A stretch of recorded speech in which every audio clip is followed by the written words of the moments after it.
difficult because ultimately for you to even be in the space, the mental space to do what you do, to provide the information you provide, like you're a lightning rod.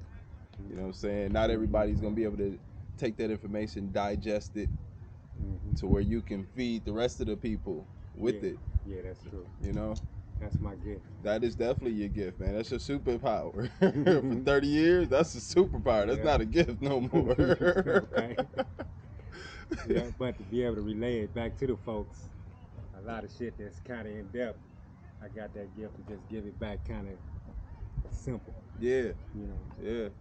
That's beautiful. That's where I fall short. Like simplifying the words, you know. Like, I've always been in a professional space to where, you know, it's like, nope, be descriptive. So now it's like certain times I'm like, shut up. You're being too descriptive when I do talk. So I love people like you because y'all not straight to the point. It's like it's an easy spoonful. Like it wasn't castor oil. Right. One of these folks' strategies is to make the complex, well, the simplex complex. Facts. Our thing was the whole opposite. Complex, simplex.